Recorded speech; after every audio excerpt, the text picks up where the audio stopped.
கடந்த ஆண்டு செப்டம்பர் 27ஆம் தேதி ஒரு கட்சி சார்ந்த கூட்டத்துக்கு தேர்தல் பிரச்சாரத்துக்கு கரூர் மாவட்டத்தில் கிட்டத்தட்ட ஒரு 40 பேர் பொதுமக்கள் கூட்ட நெரிசலில் அவரை குறிப்பிட்ட ஒரு அரசியல் கட்சியை பார்க்க போயிட்டு நெருஞ்சி விழுந்து இறந்து போனாங்க. ஸோ அது பார்த்தீங்கன்னாக்கா இந்தியா முழுக்கவே பேசப்பட்டது.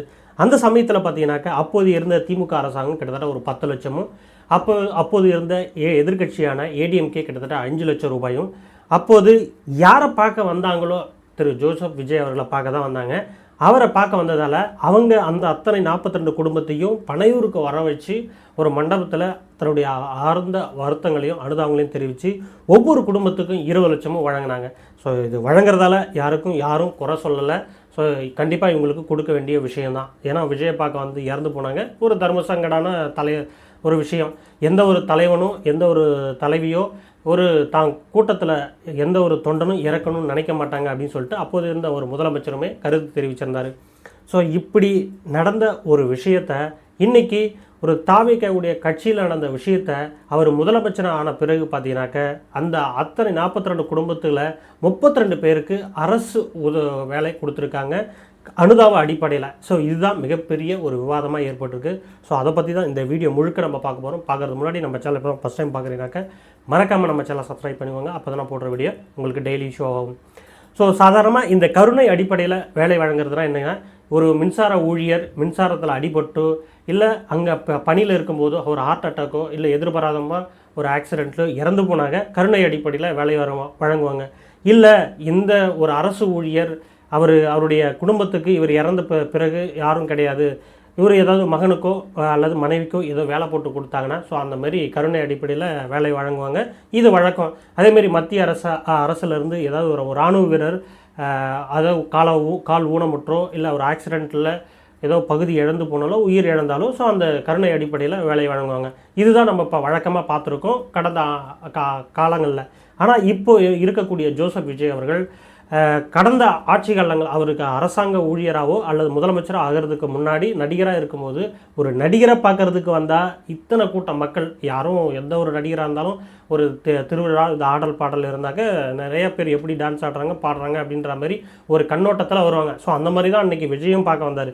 அவர் பேசுகிறது மேடை பேச்சுகளை இதுவரையுமே அதிகபட்சமாக தேர்தல் பிரச்சாரத்தில் கூட அதிகபட்சமாக 35 நிமிஷத்துக்கு மேலே பேசினதும் கிடையாது. எந்த ஒரு கட்சி சார்ந்து எந்த ஒரு தலைவரை சார்ந்து இல்லை அவர் கொள்கை தலைவரையே கிட்டத்தட்ட ஒரு 15 நிமிஷத்துக்கு மேலே பேசினதும் கிடையாது.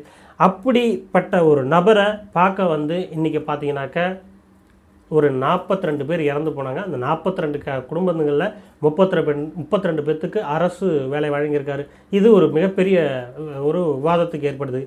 இதை கண்டித்து பார்த்தீங்கன்னாக்க நிறைய கட்சிகள் சார்ந்த உறுப்பினர்கள் கண்டனத்தை தெரிவித்தாங்க. அதில் ஒரு குறிப்பிட்ட கட்சி அமைப்பினுடைய லா அமைப்பு பார்த்தீங்கன்னாக்க மதுரை உயர்நீதிமன்றத்தில் கிளை உயர்நீதிமன்றத்தில் வழக்கு தொடர்ந்து ஸோ இதை நீங்கள் விசாரணை பண்ணணும். இந்த வேலை வாய்ப்புக்காக எத்தனையோ இளைஞர்கள் இந்தியாவில் கிடையாது தமிழ்நாட்டில் எத்தனையோ இளைஞர்கள் இப்போ ராவும் பகலமாக படிச்சுக்கிட்டு 1 மார்க்கில் 2 மார்க்கில் அப்படின்னு சொல்லிட்டு தன்னுடைய ஒவ்வொரு வேலை வாய்ப்பையும் ஒரு 2 மார்க்கு இடைவெளியில் 2 வருஷத்தை 3 வருஷத்தை கடந்து போகிறாங்க. இப்படி இருக்க சூழலில் எப்படி இதை வழங்கலாம்? ஒரு தனிநபரை பார்க்க வந்து இங்கே கொடுக்குறாங்களே அரசு வேலையை அப்படின்னு சொல்லிட்டு ஒரு மக்கள் இளைஞர்கள் சார்பாகவும் நிறைய இளைஞர்கள் சார்பாகவும் பார்த்தீங்கன்னாக்க உயர்நீதிமன்றத்தில் மதுரை கிளை உயர்நீதிமன்றத்தில் வழக்கு தொடர்றாங்க. ஸோ அந்த வழக்கு விசாரணை முழுமையாக விசாரிக்கப்பட்டு இதில் இன்னும் ஒரு குற்றச்சாட்டு என்னன்னாக்க ஆளும் தரப்பில் இருக்கக்கூடிய தாவேக்கா அரசாங்கம் சார்பாக இந்த பப்ளிக் ப்ராசிக்யூட்டர் பப்ளிக் வக்கீலை எதுவும் விசாரணை கருத்து சொல்லவோ கேட்கவோ இல்லாமல் இந்த வழக்கு தீர்ப்பு வழங்கினதாக சொல்லப்படுது. இந்த கொடுத்த இந்த 32 அரசு ஊழியர் வேலைவாய்ப்புமே ரத்து செய்யணும். இது தற்காலிகமாக வேணால் இருக்கலாம், ஆனால் இது நிரந்தரமாக இருக்கக்கூடாது, இது தவறான ஒரு முன்னுதாரணமாக போயிடும் அப்படின்னு சொல்லிட்டு இந்த மதுரை உயர்நீதிமன்றம் சொல்லியிருக்காங்க. பட் ஆனால் இதில் என்னன்னாக்க எத்தனையோ இளைஞர்கள் இன்னும் முதல் பட்டதாரியாக பார்த்தீங்கன்னாக்க எனக்கு முதல் பட்டதாரியாக அவர் ஒரு கனவாக இருந்துச்சு. நான் என் குடும்பத்தில் இப்போ தாண்டா நான் முதல் பட்டதாரி, நான் படித்ததுக்கு அப்புறம் தான் என் மக்கள்லாம் படிப்பாங்க, என் குடும்பத்தில் குழந்தைகள்லாம் படிப்பாங்க, நான் சப்போஸ் நான் அரசு வேலையை வாங்கிட்டேனாக்கா அதுக்கப்புறம் என் குடும்பம் இன்னும் மேன்மையடையும் வலுப்பெறும், இன்னும் அதை என்ன பார்த்துட்டு என் குழந்தைகளும் படித்து அரசு வேலையை வாங்குவாங்க அப்படின்னு சொல்லிட்டு ராவும் பகலும் கல்யாணம் ஆன பிறகும் பார்த்தீங்கன்னாக்க ராவும் பகலும் படிச்சுட்டு இருக்காங்க. ஒருத்தர் கணவர் வேலைக்கு போனாக்க மனைவி வீட்டில் உட்காந்து படிச்சுருக்காங்க, இல்லை மனைவி வேலைக்கு போனாக்க கணவர் வீட்டில் உட்காந்து படித்து எப்படியாவது இந்த அரசு வேலையை நம்ம கைப்பற்றிட்டா வேலை வாங்கிட்டாக்க நம்ம ஃப்யூச்சர் செட்டில் ஆகிடலாம் அப்படின்னு. அதேமாரி இந்த அரசாங்கத்தில் டெட் எக்ஸாம் எழுதி கிட்டத்தட்ட 80,000 பேத்துக்களை, சாதாரண ஒரு விஓ எக்ஸாம்ஸ் எழுதி கிட்டத்தட்ட கடந்த ஆண்டு 18 லட்சம் பேத்துக்கு மேலே எழுதியிருக்காங்க. கிட்டத்தட்ட அதில் 5,000 பேர் தான் பார்த்தீங்கன்னாக்கா பாஸ் பண்ணியிருக்காங்க. அந்த போஸ்டிங்கே கிட்டத்தட்ட 3,000 பேர், இதில் 5,000 பேர் பாஸ் பண்ணியிருக்காங்க. இந்த 5,000 பேர்த்துக்கு எப்படி பணிதல், இந்தமாரி ஒரு குறைஞ்சபட்ச பணிக்கு கிட்டத்தட்ட 18 லட்சம் பேர் அப்ளை பண்ணி போட்டித் தேர்வில் போட்டிடுறாங்க. இப்படி இத்தனை லட்சம் கம்மியான ஒரு போஸ்டிங்கு இத்தனை லட்சம் பேர் போட்டி போடும்போது ஒரு சாதாரண ஒரு தனிநபரை பார்க்க வந்து, ஒரு கட்சி சார்ந்த நபரை பார்க்க வந்து ஒரு 40 பேர் இறக்குறாங்கன்னா அந்த 40 பேர்த்துக்கு நீங்கள் ஒரு அரசு வேலை கொடுப்பாங்களா, அது ஒரு தவறான உதாரணம் அப்படின்ற மாதிரி. ஸோ நிறைய பேர் கண்டனத்துக்குள்ளா ஆக்கப்பட்டிருக்காங்க திரு ஜோசப் விஜய் அவர்களை. ஸோ இது தவறான முன்னுதாரணம். ஏன் இப்போ எடுத்துக்காட்டுக்கு பார்த்தீங்கன்னாக்கா இவர் மட்டும்தான் விஜயை பார்க்க வந்து இவங்க மட்டும்தான் இறந்து போனாங்கன்னா, இவர் வாகனத்தை பின்தொடர்ந்து வந்த இளைஞர் ஒருத்தர் ராகுல்னு நினைக்கிறேன், அவர் பார்த்தீங்கன்னாக்கா தவறி விழுந்து இறந்து போனார். கிட்டத்தட்ட ஒரு 15 நாள் அவர் ஐசியூவில் இருந்தார். அவருடைய தந்தை வந்து நிறைய ஊடகங்களில் பேட்டிகளில் கொடுத்துருந்தார், இவர் விஜயை பார்க்க போனது தவறி விழுந்துட்டாங்க, ஆனால் இது வரையுமே அவர் அனுதாபத்தை கூட சொல்லவே இல்லை, இவரை பார்க்க வந்து தான் என் மகன் வந்து இன்னும் ஐசியூவில் இருக்கார், ஆனால் கடைசியாக அவர் பார்த்தீங்கன்னாக்கா இறந்தே போயிட்டார். இவர் தான் இறந்து போனாருன்னா 2022 விக்கிரவாண்டியில் அவர் தேர்தல் கட்சி தொடங்கும் போது அவருடைய கட்சி நேமை லான்ச் பண்ணும்போது கிட்டத்தட்ட ஒரு 3-4 பேர் ஹெவி ஹீட்டாலையும் போக்குவரத்து நெரிசலாலுமே இறந்து போனாங்க.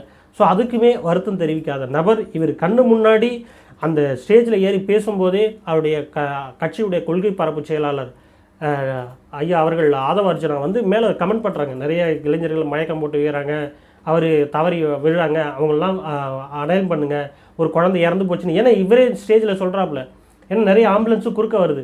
இவர் அந்த சமயத்தில் அப்போது இருந்து ஆளுங்கட்சியை எதிர்க்கிறதுலையும் அவர் கட்சி பிரச்சாரத்திலும் தான் இருந்தாப்புல. அவருடைய கொள்கை தலைவரை பேசுகிறத தாண்டி அப்போது இருந்த ஆளுங்கட்சியை எதிர்க்கிறத தான் அதிகம் கண்ணோட்டம் இருந்தது. ஆனால் அங்கே இருக்கக்கூடிய நெருக்கடியான சூழலில் அவர் கையாளவே இல்லை. ஸோ அப்படி கண்டும் காணாத இருந்த இந்த விஜய் அவர்கள் அவர் இறந்து போன பிறகு இப்படி ஒரு அனுதாபம் கொடுக்குறாரு. ஏன் இவருக்கு மட்டும் இந்த 40 பேர்த்துக்கு மட்டும் இவர் கொடுக்குறாருன்னா மீதி இறந்தவங்களாம் இல்லையா? இவரை பார்க்க வந்து தானே ராகுல் அப்படின்ற ஒரு நபரும் இறந்தார். ஏன் அதை தாண்டி இன்னும் அரசாங்கத்துக்கு கீழே பார்த்தீங்கன்னாக்கா அரசு போக்குவரத்து இப்படியும் ஒரு விவாதம் ஏற்படுது. அரசு போக்குவரத்து கழகங்கள் மூலமாக பயணம் செய்யக்கூடிய நிறைய நபர்கள் பொதுமக்கள் பார்த்தீங்கன்னா ஆக்சிடென்ட் மூலமாக இறந்து போகிறாங்க. அவங்களெலாம் அவங்க குடும்பம் சார்ந்த நபர்கள்லாம் டிபெண்ட் பண்ணியிருக்க மாட்டாங்களா? ஸோ அவங்களுக்கு ஒரு அரசு வேலை வழங்க வேண்டாமா அப்படின்ற மாதிரியும் ஒரு கேள்வி எழுது. அதை தாண்டி இன்னும் பொது போக்குவரத்தை தாண்டி இன்னும் போலீஸ் கஸ்டடியில் இந்த தாவைக்கு அரசாங்கம் பொறுப்பேற்றதுலேருந்து கிட்டத்தட்ட ஒரு 6 பேர் இறந்து போயிட்டாங்க. இந்த 6 பேர்த்துக்கும் பார்த்தீங்கன்னாக்கா அரசு வேலை வழங்கணும் அப்படின்னு சொல்லியிருக்காங்க. ஏன்னா கடந்த ஆட்சி காலங்களில் பார்த்தீங்கன்னாக்கா அஜித் அப்படின்ற ஒரு நபர் காவல் கஸ்டடியில் பயங்கரமாக அடித்து துன்புறுத்தப்பட்டு சாகடிக்கப்பட்டாங்க. அப்போது அந்த சமயத்தில் அந்த அஜித் என்ற நபரை அவங்க குடும்பம் பின்னணியில் பார்த்தீங்கன்னாக்கா இவரை நம்பி அவருடைய வருமானத்தை வச்சு தான் நம்பி இருக்குது அப்படின்னு சொல்லிட்டு அவருக்கு அவங்களுடைய குடும்பத்துக்கு அவருடைய தம்பிக்கு கருணை அடிப்படையில் வேலைவாய்ப்பு வழங்குச்சு. ஸோ அது ஒரு நல்ல ஒரு எடுத்துக்காட்டாக சொல்லலாம். இது ஏன்னா கஸ்டடியில் மரணம் ஏற்பட்டது, இது நிரூபணமானது. கிட்டத்தட்ட ஒரு 6-7 பேர் சேர்ந்து காவல்துறையினர் சேர்ந்து அவரை அடித்து துன்புறுத்தி கொலை செய்யப்பட்டது. அது மாதிரி நடந்திருந்தால் பரவாயில்ல. ஆனால் இது ஒரு தனிப்பட்ட நபருக்கு இறந்த ஒரு விஷயம் இந்த அளவுக்கு ஒரு எடுத்துக்காட்டாக, ஒரு தவறான ஒரு எடுத்துக்காட்டாக இது வேலைவாய்ப்பு கொடுக்குது, ஒரு தவறு அப்படின்னு சொல்லிட்டு சுட்டி காட்டி மெட்ராஸுடைய மதுரை கிளை அந்த வேலைவாய்ப்பை நிறுத்துகிறாங்க. ஏன்னா இவருடைய கட்சியில் இருக்கக்கூடிய நிறையா அமைப்புகள், இந்த மரிய வில்சனுடைய கல்லூரி நிர்வாகம் இருக்குது, ஆதவ அர்ஜுனாகிட்ட அரைஸ் அப்படின்ற ஒரு நிறுவனம் இருக்குது, ஏன் விஜய்கிட்டே பார்த்தீங்கன்னாக்கா ஒரு பள்ளிகள் இருக்குது. ஸோ இவங்கள்ட்ட இருக்கக்கூடிய பணங்களை வச்சு ஏதோ ஒரு என்டர்பிரனர் நிறைய தொழில் முனைவராக உருவாக்கலாம். ஏன் அரசு உதவி பெறக்கூடிய நிறைய உதவி பெறக்கூடிய நிறைய எஸ்எம்இ ஸ்கீம்லாம் இருக்குது, அதுமாரி அவங்களுக்கு கொடுத்து ஒரு தொழில் முனைவோராக ஆக்கலாம், அதை அவங்க இண்டிவிஜுவலாக ஏற்படுத்தலாம். இதில் மேற்கொண்டும் இந்த 32 பேருக்கு பணி வழங்கினதை ரத்து செய்ததை நாங்கள் மேல்முறையீடு பண்ணுவோம் அப்படின்னு சொல்லிட்டு மேற்கொண்டு அவங்க அப்பீலுக்கு போவோம் உச்சநீதிமன்றத்துக்கு அப்படின்னு சொன்னது இன்னும் வேடிக்கையாக இருக்குது. ஏன்னா விஜய் அவர்கள் ஏற்கனவே ஒரு கார் இறக்குமதி விஷயத்தில் டேக்ஸ் கட்டாமல் கிட்டத்தட்ட 1.5 கோடி ரூபா வரி இழப்பு செய்திருக்கார் அப்படின்னு சொல்லிட்டு இந்த வழக்கு இன்னமும் நிலுவையில் தான் இருக்குது. இந்த மாதிரி அவருடைய சொந்த வழக்கு மாதிரி இந்த 32 குடும்பத்தை இறந்தது இல்லாமல் மேற்கொண்டு அவருக்கு பணி நியமன ஆணை கொடுத்து மறுபடியும் அது உச்சநீதிமன்றம் அதை தடுத்து ரத்து பண்ணியும் மறுபடியும் நான் அதை மேல்முறையீடு போகிற மாதிரி இவருடைய காருடைய கேஸ் மாதிரியே மக்களுடைய கேஸையும் கொண்டு போகிறேன் அப்படின்றது கொஞ்சம் வேடிக்கையாக இருக்குது. கண்டிப்பாக இதை வந்து சிந்திக்கணும். மக்கள் இதை முழுசாக அந்த அரசு வேலையை கொடுக்கறதுல எந்த தவறும் கிடையாது, அது எல்லாத்துக்கும் கொடுக்கணும். ஆனால் அது ஒரு அரசாங்க ஊழியராக பணியில் இருக்கும்போது இறந்து போயிருந்தால் கொடுக்கலாம். ஆனால் இவரை தனிப்பட்ட முறையில் பார்க்க வந்த மக்கள் இறந்து போனதுக்கு மிகப்பெரிய வருத்தம் தான். ஆனால் அதுக்கு பணி கொடுக்கறது அதிகபட்ச ஒரு சங்கடமான விஷயம். ஏன்னா எத்தனையோ லட்சம் இளைஞர்கள், எத்தனையோ லட்சம் பெண்கள் பார்த்தீங்கன்னாக்கா அரசு பணி கிடைக்கணும் அப்படின்னு சொல்லிட்டு வேண்டுதலோட நிறைய ஹார்ட் ஒர்க் பண்ணிகிட்டு இருக்காங்க. இத்தனை எல்லாம் மண்மூட செய்து இதை 32 பேர்த்த சொல்லிகிட்டு இருக்காங்க. இன்றைக்கி தமிழ்நாட்டில் இந்த 32 பேர்த்துக்கு கொடுத்த வேலையை ஏதோ ஒரு வேக்கன்சி லிஸ்ட்டில் விட்டிங்கனாக்கா எத்தனையோ லட்சம் இளைஞர்கள் பெண்கள் பார்த்தீங்கன்னாக்கா அதை போஸ்டிங்காக அப்ளை பண்ணுறதுக்கு ரெடியாக இருக்காங்க.